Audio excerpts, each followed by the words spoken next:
Hello, আসসালামু আলাইকুম সবাইকে। সবাই কেমন আছেন? আলহামদুলিল্লাহ আমি ভালো আছি।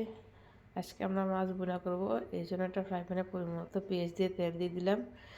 পেঁয়াজটা একটু কালারটা চেঞ্জ হয়ে লাল লাল হয়ে আসলে অল্প একটু পানি দিয়ে দিব মশলাটা কষানোর জন্য। তারপর আমি দিয়ে দিব এক এক করে সব রকমের মশলা, হলুদের গুঁড়া, মরিচের গুঁড়া, ধনিয়ার গুঁড়া, জিরের গুঁড়া দিয়ে একটু মশলাটা কষানো হয়ে গেলে আমি দিয়ে দিব পরিমাণ মতন গরম পানি দিয়ে ঢাকনা দিয়ে ঢেকে দিব। তারপরে আমি চুলার আঁচটা একটু বাড়িয়ে দিব। যখন পানিটা বলক চলে আসবে তখন আমি ভেজে রাখা মাছগুলা দিয়ে দিব। দিয়ে একটু ঝোলটার সাথে ভালো করে নাড়াচাড়া করে একটু মিশিয়ে দিব।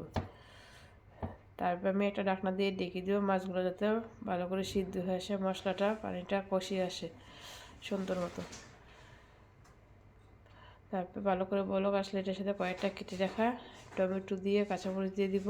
আর দিয়ে দিব হচ্ছে টালা জিরের গুঁড়া দিয়ে একটু নাড়াচাড়া করে ঢাকনা দিয়ে ডেকে উঠিয়ে নিব। হয়ে গেল আজকে আমার মাছ ভুনা। ধন্যবাদ সবাইকে এতক্ষণ সঙ্গে থাকার জন্য।